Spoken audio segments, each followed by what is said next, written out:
Alors, rebonjour à tous. Je suis vraiment content d'être avec vous, frères et sœurs. Le Seigneur m'a mis à cœur de changer. Tout à l'heure, Diane me demandait est-ce que je continue mon message de la dernière fois, mais comme j'étais dans Romains 16, je ne pourrais pas aller plus loin que le chapitre 16. Alors, on va prendre ces trois versets-là. Je suis sûr que aucun d'entre vous a déjà fait cette expérience, c'est de trouver dans votre boîte aux lettres une enveloppe sans adresse dessus, pas d'expéditeur, c'est-à-dire ceux qui ont écrit la lettre. Et puis, sur l'enveloppe toujours, la personne commence sa lettre sur l'enveloppe sans même vous saluer. Est-ce que ça vous est déjà arrivé? Personne, hein, je pense. C'est impossible parce que s'il n'y a pas d'adresse, comment voulez-vous recevoir la lettre dans votre boîte aux lettres? Mais imaginez que, en fait, figurez-vous que Dieu a réussi cette promesse exactement avec l'Épître aux Hébreux. L'Épître aux Hébreux, c'est quelque chose d'extraordinaire. Dieu commence tout de suite avec le message. Il n'y a pas d'adresse, comme Paul ferait de la part de Paul et de Timothée ou quelque chose comme ça, vous savez. Il n'y a pas d'expéditeur, ça c'est l'expéditeur plutôt. Il n'y a pas d'adresse à l'église de tel et tel. Il n'y a pas de salutation. Dieu commence son message au verset 1, tout de suite, dans le vif du sujet. C'est quelque chose quand même de surprenant. C'est la seule lettre du Nouveau Testament. Dans l'Ancien Testament, il n'y a pas de lettre de toute façon, mais c'est la seule lettre du Nouveau Testament qui commence comme ça, direct, avec le message de Dieu. En fait, quand on regarde, quand on lit ces premiers versets, on va le faire tout à l'heure, mais quand on lit ces premiers versets, on se rend compte que dans une seule phrase, qui représente un verset et demi, c'est très court, dans une seule phrase, Dieu, par son auteur, qu'on ne connaît pas par ailleurs, on ne sait pas qui a écrit l'Épître aux Hébreux, puisqu'il n'y a pas de salutation, il n'y a pas d'adresse ni de salutation au début, et à la fin, il ne s'identifie pas non plus.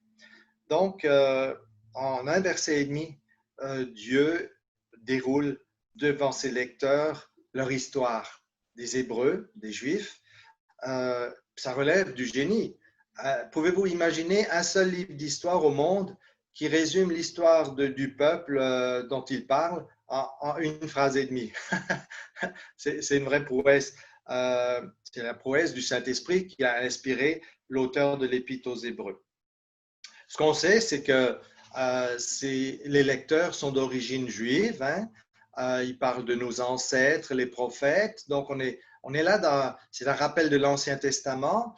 Et puis, l'auteur, il dit, Dieu nous a parlé. Alors, il s'inclut. On sait que l'auteur est aussi un juif. En fait, ce n'est pas n'importe quel juif auquel Dieu s'adresse là, ou pas par l'auteur, mais ce sont des Juifs nés de nouveau qui ont placé leur confiance dans le Seigneur Jésus-Christ et qui sont donc enfants de Dieu. Mais par cette lettre, Dieu lève le voile sur sa gloire. Dès le début, nous sommes en présence de Dieu qui est Dieu de gloire. Hein? Dieu vient avec nous avec le message du salut dès le début. Il nous dit où et comment le retrouver après la séparation de la chute, après le jardin d'Éden. Dieu, à la fin des temps, veut que son peuple, ses élus juifs, et même nous non-juifs, puisque Dieu s'adresse aussi à nous aujourd'hui, il y en a peu parmi nous qui sont juifs, je suis sûr, mais Dieu s'adresse à nous, ses enfants, par cet épître. Dieu veut entrer en communion avec ses élus. Alors, ce que Dieu veut faire, c'est que il nous rappelle là, dans cet épître, que Dieu a créé l'homme pour jouir de la communion avec Dieu, mais c'est le péché qui a dépouillé l'homme de ce privilège-là. Et Dieu a parlé, c'est vrai que Dieu a parlé, Dieu parle par la nature. On se rend compte, hein, vous regardez une fleur, vous admirez la forêt, les parfums, tout ça. L'être humain peut détecter qu'il y a un créateur, qu'il y a même un créateur qui est tout-puissant, qui est glorieux. Mais dans la nature, on ne peut pas découvrir Dieu plus que ça. On ne peut certainement pas découvrir Dieu dans sa pensée, dans son amour, dans sa grâce. Oui, on voit la puissance infinie de Dieu dans la création, mais on ne voit pas le salut de Dieu dans la création. C'est pour ça que Dieu s'est adressé aux hommes à travers les prophètes de l'Ancienne Alliance et puis les écrivains du Nouveau Testament. Dans sa détresse, dans sa misère, l'être humain cherche Dieu. Et puis, mais c'est Dieu qui vient à lui et qui l'invite à entrer de nouveau en communion avec lui. Alors, ce qui est extraordinaire, c'est que dans cet épître, Dieu se révèle lui-même. Dès les premiers versets, nous allons voir ce matin ensemble, c'est un Dieu qui est glorieux, c'est un Dieu auquel on peut faire tout à fait confiance. On va voir deux grands points. Le premier point, c'est que Dieu a parlé autrefois, à la fin des temps, et à la fin des temps plutôt. Puis dans un deuxième temps, on va voir un peu plus détaillé le caractère de celui par lequel il a parlé. Avant d'aller plus loin, nous allons prier et ensuite on va lire ces trois versets ensemble. Seigneur notre Dieu, nous sommes tellement reconnaissants d'avoir ta parole.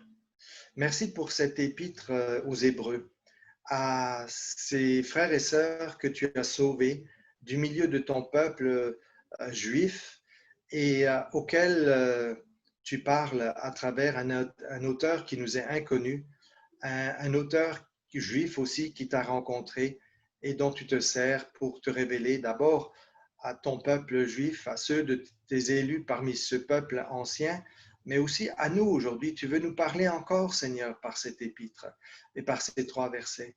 Seigneur, que ta parole illumine nos cœurs, nos pensées, ouvre les yeux de notre cœur, de notre intelligence, pour que nous puissions chacun de nous discerner ce que tu veux nous dire, me dire, et puis de pouvoir mettre ta parole en pratique. Que nos vies puissent te glorifier, Seigneur, par cette communion toujours plus intense avec toi et par notre mise en pratique de ta parole. C'est toi qui veux nous utiliser, Seigneur. Merci pour les témoignages de tout à l'heure, de ce que tu es vraiment un Dieu vivant, un Dieu proche de nous, un Dieu plein de grâce et de miséricorde. Merci, Seigneur, aussi pour cette perspective, non seulement de la vie avec toi ici-bas, mais d'être un jour réunis avec toi pendant l'éternité. Merci de nous encourager et de faire grandir notre foi pour qu'on puisse vivre dans cette confiance plus grande avec toi. Puisses-tu te glorifier dans nos vies, à chacun d'entre nous, mais aussi dans notre vie d'Église. Nous t'en prions et remercions d'avance au nom de Christ. Amen. Alors, est-ce que vous m'entendez toujours bien? Oui, parfait. Je lis donc Hébreux, vous pouvez suivre dans votre propre Bible si vous désirez, sinon vous avez le texte, vous le voyez bien sur votre écran. Après avoir autrefois, à de nombreuses reprises et de bien des manières, parlé à nos ancêtres par les prophètes, Dieu, dans ces jours qui sont les derniers, nous a parlé par le Fils. Il l'a aussi établi héritier de toutes choses, et c'est par lui aussi qu'il a créé l'univers. Le Fils est le reflet de sa gloire et l'expression de sa personne. Il soutient tout par sa parole puissante. Après avoir accompli la purification de nos péchés, il s'est assis à la droite de la majesté divine dans les lieux très hauts. Waouh! Quelle révélation! Hein? Ces mots sont extraordinaires, des mots lourds de sens, des mots qui englobent un Dieu infini. Hein? Ces mots qui décrivent un Dieu infini. Alors, ok, je vois que mon texte, il vient tout d'un coup. Je vais essayer de... OK. J'espère que ça va marcher là. OK, voilà la deuxième diapo. Vous la voyez? Dieu a parlé. Oui, Dieu a parlé. C'est ce que nous révèlent ces trois versets. Dieu a parlé déjà dans l'Ancien Testament et Dieu a parlé plus récemment. On va le voir dans la diapo après. Mais Dieu a parlé autrefois. Dieu a parlé à plusieurs reprises, à de nombreuses reprises selon les versets. Et puis Dieu a parlé de plusieurs manières. Et puis ses agents qu'il avait, ceux qui transmettaient son message, c'étaient les prophètes. Et Dieu a parlé à nos pères, c'est ce que l'auteur nous dit, c'est ce qui nous permet de savoir qu'il est aussi juif. Dieu a parlé à nos pères et tout ceci, ça évoque le passé bien sûr, mais ça sous-entend une longue période de temps. Puis si on regarde l'Ancien Testament, on sait qu'il couvre effectivement des siècles et des siècles, hein, pas mal de siècles. Dieu a parlé pendant toute cette période de l'histoire, 1700 ans peut-être, pendant l'Ancien Testament, Dieu a parlé à plusieurs reprises, de plusieurs manières, par les prophètes. Dieu fait référence ici, à travers son écrivain, il fait référence surtout à l'Ancien Testament, à tout l'Ancien Testament ici. Et l'auteur, comme je l'ai dit, s'adresse à des Juifs. Dieu a parlé, oui, autrefois, et on pourrait dire que Dieu a parlé imparfaitement. Non pas que Dieu n'est pas parfait, mais la façon qu'il s'est révélé progressivement était insuffisante, puisqu'il a fallu que Dieu plus tard parle à travers un autre intermédiaire que les prophètes. Donc Dieu a parlé dans l'Ancienne Alliance imparfaitement d'abord, et puis provisoirement, et ainsi il a préparé les hommes à une révélation plus parfaite de lui-même. Dieu a dû se révéler progressivement à cause de la dureté de cœur du cœur humain, de son peuple aussi. Si vous vous rappelez, dans l'Ancien Testament, Dieu nous dit qu'il a inlassablement, le prophète Jérémie en particulier fait référence à ça, Dieu s'est adressé à son peuple inlassablement, sans se lasser, de manière répétée à travers les prophètes, mais son peuple n'a jamais vraiment compris, son peuple n'a pas non plus été capable de le suivre vraiment à tout bout de champ. Ce peuple chutait à tel point que dès le début, Dieu l'a appelé un peuple courette, vous vous en rappelez. Et donc, Dieu a dû se révéler d'une façon plus parfaite, on va le voir. Alors, Dieu s'est constitué un peuple, nous savons ça. Il lui a constamment montré son amour, sa grâce, malgré sa rébellion presque continue, comme je l'ai dit. La loi, en fait, que Dieu avait donnée à Moïse était destinée à rendre son peuple heureux et à se réjouir en lui. Vous rappelez-vous de ce texte dans Deutéronome 4,40 dans la version Bible français courant? Mettez en pratique ces lois, c'est Moïse qui parle en parlant de la loi de Dieu, hein. Mettez en pratique ces lois et ces commandements que je vous communique aujourd'hui. Vous et vos descendants par la suite, vous y trouverez le bonheur et vous vivrez aussi ainsi longtemps dans le pays que le Seigneur votre Dieu vous donne pour toujours. Imaginez comment Dieu voulait bénir son peuple. Il voulait les rendre heureux. Il le dit souvent dans l'Ancien Testament. Et puis Dieu leur avait donné un pays merveilleux où coule le lait et le miel, vous le savez. Eh bien, Israël n'a pas réussi à mettre en pratique les lois et les commandements de Dieu. Malgré toute la volonté de Dieu de le rendre heureux, de lui conserver ce pays merveilleux que Dieu lui avait donné. Et en fait, Dieu voulait justement, à travers toutes ces bénédictions, leur montrer son immense amour et sa grâce. Et puis, malheureusement, évidemment, nous connaissons l'histoire du peuple d'Israël, que Israël a échoué. Parce que, vous vous rappelez, quand Dieu a appelé Moïse dans Genèse chapitre 12, Dieu a fait alliance avec Moïse. Et Dieu, avec Abraham, pardon, je fais un lapsus là, je parle bien d'Abraham et pas de Moïse dans Genèse 12. Dieu avait dit à Abraham que toutes les familles de la terre seraient bénies dans sa postérité. Dieu parlait ici déjà des descendants d'Abraham, le peuple d'Israël, qui devait être le témoin de Dieu auprès des nations, de toutes les nations, mais Israël n'a jamais réussi, évidemment, à être témoin de Dieu auprès des nations.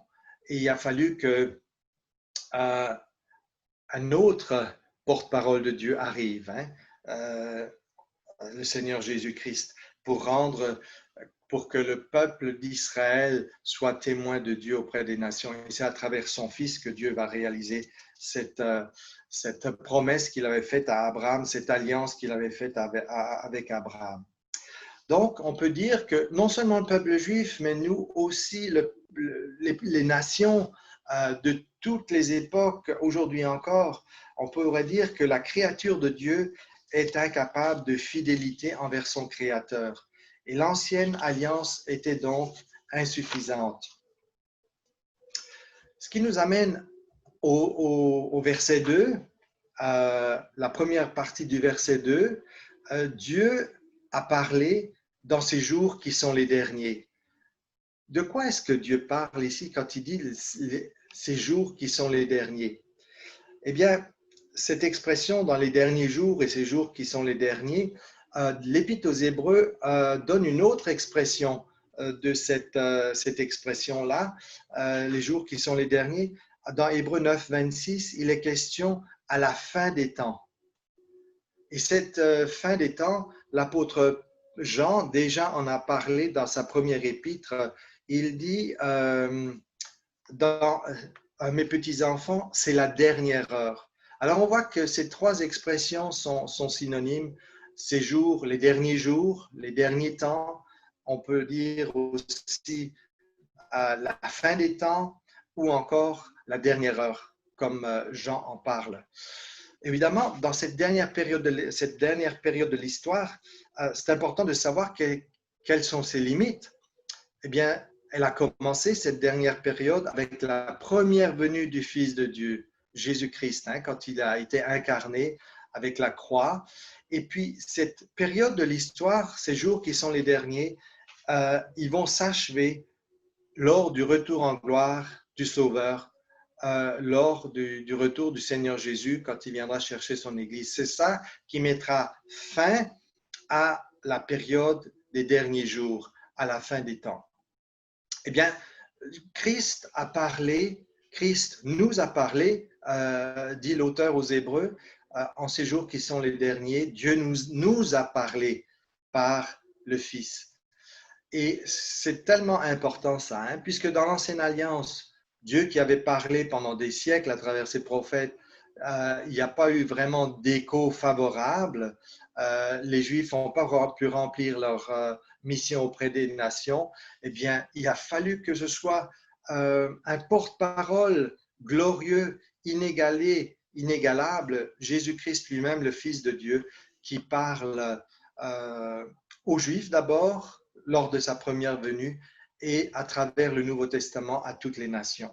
C'est quelque chose de glorieux. Mais quand on songe que Dieu a dû offrir son propre Fils, quand on songe que le Fils de Dieu glorieux a dû venir sur cette terre s'humilier, ça, en tout cas moi, ça m'humilie vraiment, ça nous attriste et ça nous montre le coût énorme que Dieu a dû payer pour notre salut. Ça nous montre aussi l'amour infini de notre grand Dieu, à la fois l'amour du Père qui a offert son Fils, que l'amour du Fils qui a accepté la mission de la croix. Il a donc fallu que le Fils de Dieu vienne à nous comme la parole de Dieu, l'expression même de la pensée de Dieu à notre égard, le porteur de la vie de Dieu et de son amour.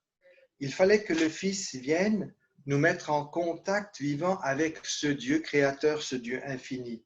Et puis, par la venue du Fils, Dieu veut établir sa demeure dans nos cœurs, comme lui-même, le Fils plutôt, a sa demeure dans le cœur du Père.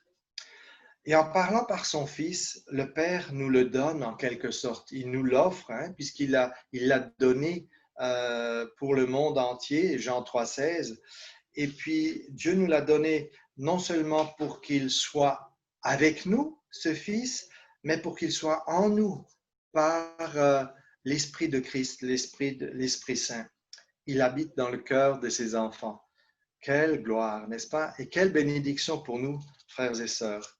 Dieu a fait en quelque sorte jaillir le Fils, parole vivante, on le voit dans Jean chapitre 1, il l'a fait jaillir des profondeurs de son cœur de Père pour qu'il pénètre dans la profondeur de nos cœurs à chacun d'entre nous. Ça, c'est un miracle de la grâce de Dieu, hein? Quelque chose qu'on ne peut même pas expliquer humainement parlant, mais que nous, ces enfants, nous pouvons réellement vivre dans une communion étroite avec le Fils, le Père, le Saint-Esprit.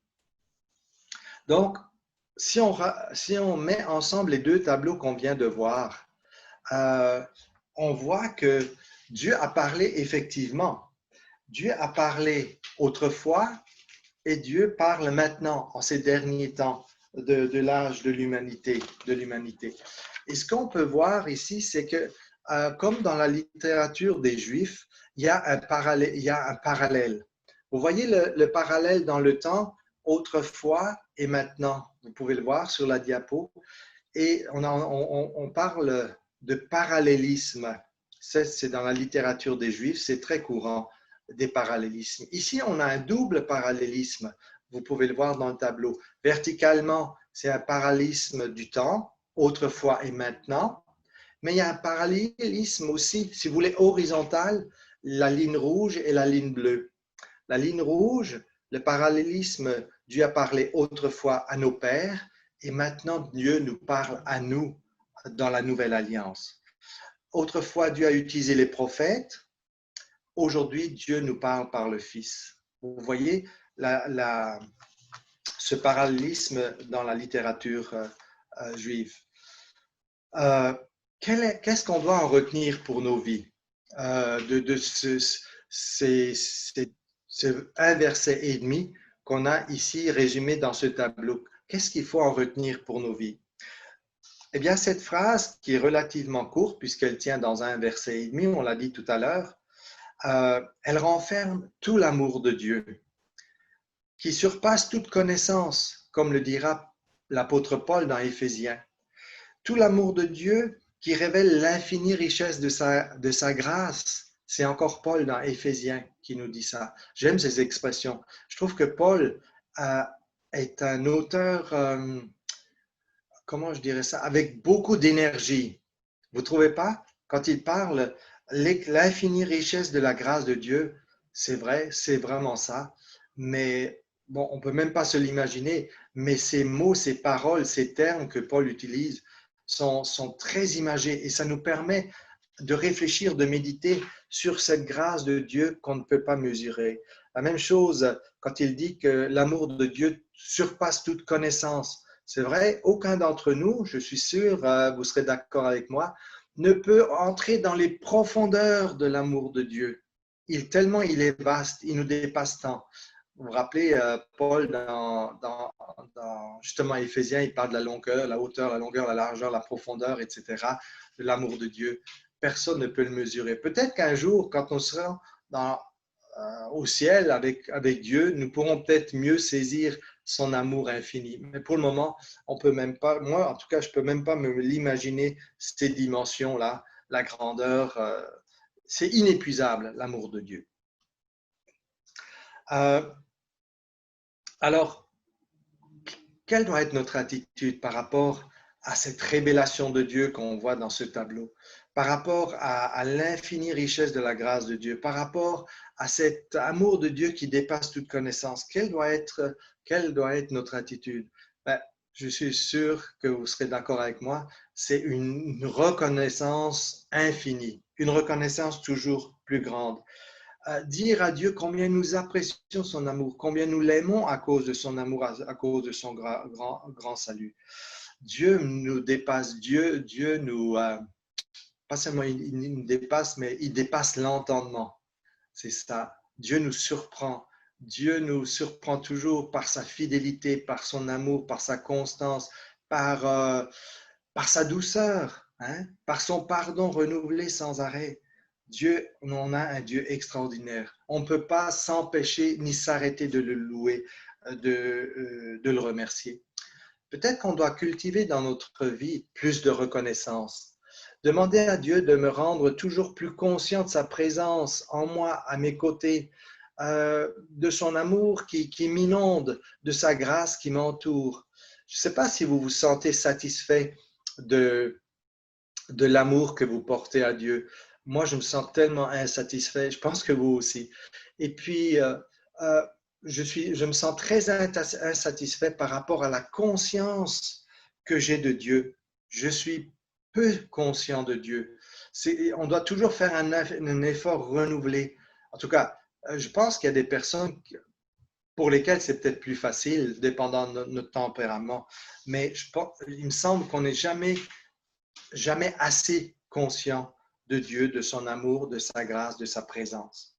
Alors, cultivons la reconnaissance envers Dieu, cultivons l'adoration de Dieu, la louange de Dieu, cultivons la communion avec lui, à travers la communion fraternelle, parce qu'en le faisant en Église, ça, on s'encourage les uns les autres. Hein. C'est pour ça que l'Épître aux Hébreux nous dit de ne pas abandonner notre assemblée. Pourquoi? On a tellement besoin de nos frères et sœurs pour nous encourager, pour partager l'œuvre de Dieu que les uns et les autres ont vie. Et puis, c'est pour ça qu'on a ces partages le dimanche matin. Ça nous encourage vraiment dans notre marche avec Dieu. Rappelons-nous donc que autant l'Ancien Testament que le Nouveau nous révèle Dieu, son amour, sa grâce. Et puis, cultivons cet état d'esprit envers notre Dieu. On arrive maintenant au deuxième grand volet de ce... En fait, c'est le verset 3 qui nous révèle, la deuxième partie du verset 2 et le verset 3 qui nous révèle le Fils de Dieu. Je vais les relire, je vais le relire dans la version Louis II. Je vais relire les 3 versets. Après avoir autrefois, à plusieurs reprises et de plusieurs manières, parlé à nos pères par les prophètes, Dieu, dans ces derniers temps, nous a parlé par le Fils. Il l'a établi héritier de toutes choses. Par lui, il a aussi créé l'univers. Il est le reflet de sa gloire et l'empreinte de sa personne, et il soutient toutes choses par sa parole puissante. Il a fait la purification des péchés, et il s'est assis à la droite de la majesté divine dans les lieux très hauts. Le caractère unique du Fils. Je vais mettre ma montre visible. OK, oui, le temps file. Ces 3 versets qu'on vient de relire là représentent à la fois l'introduction de cette épître aux Hébreux et en même temps, ces 3 versets représentent le résumé de la partie doctrinale de Hébreux, c'est-à-dire chapitre 1 jusqu'au chapitre 12. Ces 3 versets représentent le résumé de toute cette partie doctrinale de Hébreux 11. Et dans ces 3 versets, l'auteur établit le caractère unique du Fils de Dieu en énonçant 4 vérités principales à son sujet. On va vite parcourir ces 4 vérités au sujet du Seigneur Jésus-Christ. Donc, Jésus-Christ est l'apogée de la révélation de Dieu. Ça, c'est un mot qu'on n'utilise pas souvent, l'apogée. On pourrait dire le summum, le sommet de la révélation de Dieu. Il n'y a pas plus grande révélation. C'est le maximum que Dieu pouvait nous donner au sujet de son Fils. Eh bien, dans ces 3 versets, surtout ce verset 2, à la première partie, on voit que Dieu nous donne la révélation la plus complète qu'il peut donner. Au-delà de ça, on ne comprendrait plus. Alors, oui, c'est vrai que Dieu s'est révélé dans l'histoire, hein, dans l'Ancien Testament. Il s'est révélé par la bouche des prophètes de manière partielle et progressive, on l'a vu tout à l'heure. Mais maintenant, avec la révélation de Dieu par Christ, eh bien, cette révélation par Christ est la dernière et la complète. Ça complète vraiment la révélation de Dieu avec ce que le Père a révélé à travers son Fils, ça clôt, ça termine, ça ferme la révélation de Dieu. On sait maintenant tout ce qu'il fallait. Et puis, Jésus-Christ, donc, est la dernière parole que Dieu a adressée au monde. On ne peut concevoir de révélation plus élevée ou plus complète que celle que Dieu nous a donnée dans son Fils Jésus-Christ, qui est venu sur terre dans une forme humaine. C'est l'apogée de la révélation de Dieu. Deuxièmement, on voit que dans ce caractère unique du Fils, on voit que Jésus-Christ est le Seigneur, le maître de la création. C'est la dernière partie du verset 2. Dieu a fait de son Fils l'héritier de tout. On le voit au verset 2. Puisque par son Fils, Dieu a créé l'univers. Jésus est le commencement et la fin. Il est la source, mais il est aussi en même temps l'héritier. Et comme créateur, il soutient tout par sa parole puissante. Dieu l'a établi comme créateur, mais aussi comme celui qui soutient absolument tout. Ça veut dire que rien ne peut échapper au Seigneur Jésus-Christ.